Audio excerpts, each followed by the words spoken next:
But मैं कितना बुरा हूँ, आप अपने दिल की आवाज हमारे भाइयों को बताइए, मैं कितना बुरा हूँ। देखिए सर, समय के साथ इंसान हूँ, ठीक है,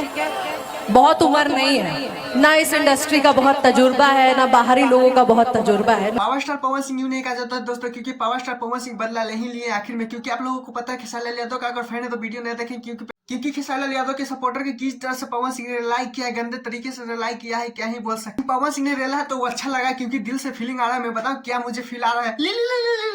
मानने वाला बात नहीं कि से कि 2 वीडियो पवन सिंह के दिखाने में है, जिसमें पवन सिंह ने किस भरे मंच पे इमोशनल वाली बात भी बोल दी है, और दूसरी तरफ यामिनी के साथ साथ खेसारी लाल के सपोर्टर को भी रेल दी है। कल स्टेज हो रहे छपरा में, यहाँ पे कल्लू भैया, पवन भैया और यामिनी सिंह भी पहुंचे रहे थे, और ढेर सारे कलाकार भी पहुंचे थे। वहीं पे किस तरह से पवन सिंह ने किस तरह से यामिनी सिंह का मुंह लटका दिया, और यामिनी सिंह किस तरह से बात पलट कर बची, और क्या ही बोल सकते हैं, क्योंकि आप लोगों को पता है यामिनी सिंह एक समय में खेसारी लाल यादव के साथ सॉन्ग आती थी, तो जिस तरह से विवाद चलते थे उसमें पवन सिंह से भी एक इंटरव्यू में पूछा गया था, तो यामिनी सिंह ने किस तरह से रेल दिया था कि पवन सिंह को नहीं जानते, पवन सिंह ये है वो है ये है क्या है, बहुत डिस पवन सिंह के साथ यामिनी सिंह पहला बार ही स्टेशन में पकड़ाई थी, और ये फर्स्ट स्टेज था यामिनी सिंह का। वहीं पे पवन सिंह ने सोचा इसके साथ बेइज्जती ही कर देते हैं, लेकिन एक तरह से पवन सिंह ने क्या ही बोल सकते, तमाचा भी मार दिया, क्योंकि अभी कितने सारे कलाकार बचे हुए जी पवन सिंह से स्टेज शो करने, जैसे डिम्पल सिंह हो गई, वो सारी सब आने वाली है, वक्त आएगा। पवन सिंह ने बोला वो भी आएंगे ही मेरे। पवन सिंह अपने फैन लोगों के बीच में यामिनी सिंह को ले जाकर बोले कि मैं इतना बुरा हूँ, क्या बात है, बोल दो इन लोगों को बताओ। तो यामिनी सिंह बात पलटते हुए कहते कि नहीं मुझे नॉलेज नहीं था, ये नहीं था, भोजपुरी में डिस होता था। प्रखंड हो या जिला, बबुआने से मिला।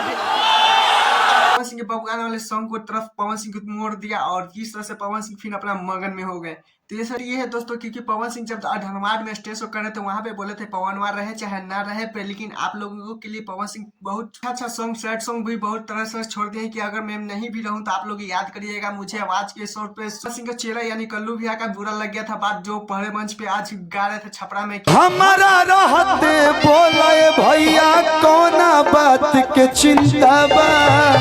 कल्लू भैया ने जिस तरह से पवन सिंह को दिल जीत लिया छपरे वाले स्टेज में, क्या ही बोल सकते हैं। लेकिन ये है दोस्तों, जब से यामिनी को पवन सिंह ने रेला भरे मंच पे, तो क्या ही बोल सकते हैं। यामिनी के साथ साथ जितने भी विरोधी पवन सिंह को बोलते थे, वो भी सोच में पड़ गया कि भले पवन सिंह के साथ कहीं मिल न जाओ, कहीं स्टेज पे बंबीर नहीं। आप लोगों को पता है खेसारी भैया छुपा है पवन भैया, ये दोनों तो एक न एक दिन होना ही है साथ में, लेकिन जो लोग पवन या चाहे खेसारी लाल यादव के विरोध में बोल रहे हैं, वो कहीं ना कहीं तो धड़ावे करेंगे, क्योंकि पेट का सवाल है। और दोस्तों मैं बहुत ज्यादा आज खुश हूँ, क्योंकि आप लोगों से मैंने बोला था कि 500 सब्सक्राइबर जल्दी से कंप्लीट कीजिए और वीडियो ज्यादा से ज्यादा शेयर कीजिए, लेकिन क्या ही बोल सकते हैं दोस्तों, आप लोगों ने बहुत तेजी से ही अपना आशीर्वाद बरसा दिया मैं तो आप, लेकिन थैंक्स ऐसे बनाए लगेगा। लेकिन पवन सिंह और विरोधी पार्टी के लिए आप लोगों का क्या कमेंट किया है, प्लीज कमेंट जरूर बताइएगा, और टाटा बाय बाय के लिए फिर मिलते हैं नेक्स्ट प्यार सा वीडियो लेकर।